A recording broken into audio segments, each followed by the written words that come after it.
जवळ घ्या थोडं. नाव सांगा सर. दत्तात्रय भाऊसाहेब वने, राहणार सानपवाडी, तालुका पैठण, जिल्हा औरंगाबाद. बरं. Mobile number 9130683110. बरं.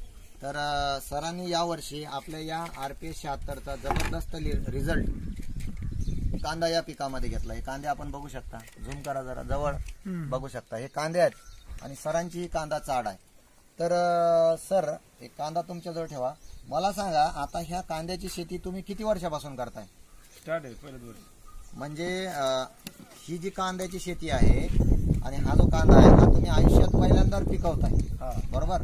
म्हणजे तुमच्या गावामध्ये कोणी कांद्याचं पीक घेते का?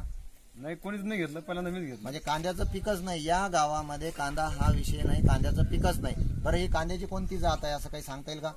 दिव्या कंपनीची ती, पण ते सुद्धा माहित नाही ही चांगली आहे की नाही. बरं बरं. आणली. एक कांदा लावायची त्यांना आवड होती आणि कांदा लावायची त्यांची इच्छा होती आणि त्यांनी कांदा लावला. तर किती क्षेत्रामध्ये तुम्ही कांदा लावला होता? तो 18 गुंठे. 18 गुंठे कांदा होता. लक्षात घ्या कांदा उत्पादक शेतकरी बंधूंना, 18 गुंठे कांदा होता आणि आयुष्यात पहिल्यांदा दत्ताभाऊ यांनी कांदा लावला. तर कांदा लावल्यानंतर तुम्ही जे बीज आणलं त्याला काय केलं बरं? त्या बीजाला RPS 76 म्हणजे 50 ml धन्वंतरी कंपनीचा RPS 76. धन्वंतरी कंपनीचा RPS 76 हे त्याला बीज प्रक्रिया केली. म्हणजे 1 किलो बीज होतं ना आपलं. 1 किलो बियाला किती लावलं बरं तुम्ही? तरी 100 ml बस. 100 ml लावलं. म्हणजे 1 किलो बियाला 100 ml लावून त्यांनी बीज प्रक्रिया केली आणि कांदा रोप टाकलं. बरं, कांदा रोपाचा तुम्हाला काय अनुभव आला मग रोप प्रक्रियेमुळे, बीज प्रक्रियेमुळे? त्या बीज प्रक्रियेमुळे एवढाच अनुभव आला का मागच्या वर्षी आता पाऊस भरपूर होता. बरं, जुलैच्या दरम्यान. बरं, जुलैच्या वेळेस. जुलै दरम्यान पाऊस भरपूर होता. रोप टाकून कोणाचे रोप नाही आले. बार म्हणजे 2-3 वेळेस लोकांनी रोप टाकले. बाकीच्या लोकांनी रोप टाकले परंतु लोकांचे रोप आले नाही आणि तुमचं रोप हे मरत झाले नाही. एक सारखी एकदम ग्रोथ चांगली. बरोबर आहे, पण थोडा जास्त पाऊस असल्यामुळे काय वरून त्या करपास असला, त्या नॉर्मल करपा आला. हा, बरं. करपा आला, पण एक फायदा झाला का रोप लगेच गेलं नाही ना, माझं कामात आलं माझ्या. म्हणजे लोकांचे रोप मरून गेले, सरच्या रोपावर नॉर्मल करपा आला आणि करपा आल्यामुळे तरी रोप मेलं नाही, कारण थोडा करपा आला. आणि त्याच्यानंतर मग तुम्ही रोप लागवड करताना काय प्रक्रिया केली? रोप लागवड करताना एक 5-6 लिटरची बकेट घेतली. बरं, बकेटमध्ये घेऊन त्यात RPSचं पाणी तयार केलं. पाणी टाकलं 50 ml टाकून. बरं. आणि रोप असं उपटलं काय स्वच्छ पाण्यात धुवून काय घ्यायचं, बुडवायचं आणि लागवड करायची. आणि त्या RPS मध्ये बुडवायचं. बरं बरं बरं. टॉपलेट टाकून बायांकडे लावायला द्यायचं. पहिले रोपाच्या मुळ्या त्यांनी पाण्यात बुडवल्या, नंतर RPS 76च्या लिक्विड मध्ये म्हणजे जे पाण्याचं द्रावण बनवलं त्यात आणि रोप प्रक्रिया करून त्यांनी लागवड करून दिली. त्याचे रिझल्ट तुम्हाला अजून कसे मिळाले? त्याचे रिझल्ट एकच झालं का 8 दिवस ज्यावेळेस लागवड झाली माझी, बरं, तर 4-5 दिवस त्याला पाणीच नाही भेटलं कोणापर्यंत. म्हणजे पाणी नाही देऊ शकलं. पाणी नाही देऊ शकलं, पाईप तुटला वगैरे या कारणामुळे. बरं. तरी त्याला पाणी दिलं तरी पण ते सरकलं असं म्हणायचं. बरं, पाणी द्यायला थोडा उशीर झाल्यामुळे सुद्धा काही अडचण नाही, तुमचं रोप शिलगलं म्हणायचं, आपण लागलं म्हणायचं. बरोबर. एक 10 दिवसांनी परत RPS मध्ये 15 लिटरच्या टाकीत 50 ml औषध टाकून आपलं फवारणी केली. तिथून किती फवारण्या झाल्या असतील आपल्या RPSच्या? फवारणी मी 4 लिटर औषध संपवलं, खालून फवारणीला आणि खालून. म्हणजे टोटल 18 गुंठेला त्यांनी काय केलं की बाबा थोडा विश्वास वाढत गेला त्यांचा, आणि विश्वास वाढल्यामुळे त्यांनी काय केलं, 4 लिटर वापरलंय 18 गुंठ्याला, जमिनीतून सोडलं वारंवार आणि फवारणी केली. या दरम्यान तुम्ही रासायनिक कीटकनाशक बुरशीनाशकाची काही फवारणी केली का? अजिबात नाही. बरं. आणली होती फवारणीसाठी पण ठेवलेली. म्हणजे तुम्ही फवारणी आणली होती? म्हणजे वाटलं नाही का, म्हणजे विश्वास नव्हता ना. बरं, फवारणी आणली म्हटल्यानंतर तुम्हाला असं वाटलं काय की बाबा काहीतरी प्रॉब्लेम आहे, मग फवारणी आणली?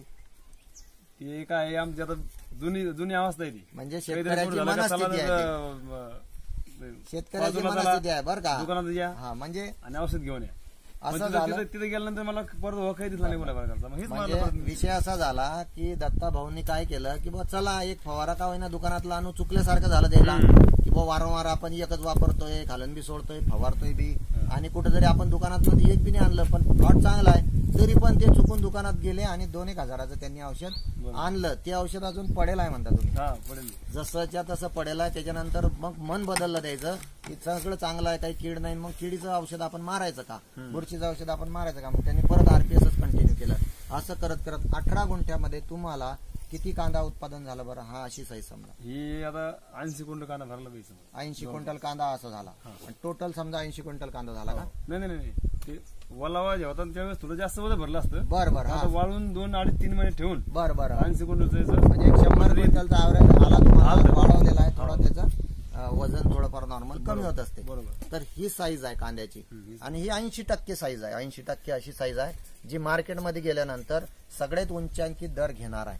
आणि आणखी एक विशेष महत्व मी तुम्हाला पण सांगतो आणि सरांना पण विश्वास देतो, तुम्ही हे जे प्रॉडक्ट वापरलं का, या प्रॉडक्टनं महाराष्ट्रातल्या सगळ्या चाळीमध्ये ज्या वेळेस सड येते, कांदे मरतात, वास येतो आणि त्या चाळी विकून टाकाव्याच लागतात, त्यावेळेस त्याच्यानंतर महिनाभराने ही कांदा चाळ तुम्ही विकायची. का विकायची? तेव्हा रेट वाढते. बघा सगळ्यांचे कांदे अवेलेबल असतात, रेट वाढले की लोक काय करतात, कांदे विकायला लावतात. पण ज्यांच्यामध्ये ताकद असते ठेवायची ते काय करतात, रेटसाठी कांदा चाळ व्यवस्थित ठेवतात. पण कुठून का जर सडीचा वास आला तर त्यांना ते पूर्ण कांदा चाळ विकावे लागते किंवा सॉर्टिंग करत राहावे लागते. तर तशी तुम्हाला अडचण येणार नाही. डायरेक्ट तुम्ही कांदा चाळ विकायला अशा पद्धतीने. हे बघा आता वास येत नाही ना. नाक जरी घातलं तरी वास येत नाही. म्हणजे सरांना आणखी एक असा अनुभव आला. बघा हे कांदा पूर्ण इथं बघा, पूर्ण साईज एकसारखी आहे, क्वालिटी आणि एकदम टिकाऊपणा. म्हणजे अशा पद्धतीनं आता सगळ्यात पहिल्यांदा कांदा लावला आणि आज रोजी यांच्या गावामध्ये जवळपास पुढच्या वर्षी कमीत कमी नाही म्हणलं तरी 25 शेतकरी कांदा लावणार आहे. कारण जेव्हा यांना पैसे होतील तर पैशांचा मेसेज लोकांपर्यंत जाणार. आणि माझी सुद्धा विनंती आहे की जे कांदा उत्पादक शेतकरी बंधू आहे त्यांनी एकदा का होईना आपल्या प्लॉटमध्ये RP 76 वापरून बघावं. जर तुम्हाला RP 76 बद्दल काही माहिती पाहिजे असली तर सर सुद्धा त्यांचा अनुभव सांगू शकते. फोन नंबर आहे माझा, फोन नंबर 8275 30 32 80. तुम्हाला काही माहिती पाहिजे असलं, प्रॉडक्ट पाहिजे असलं तर तुम्ही सुद्धा संपर्क करू शकता. धन्यवाद.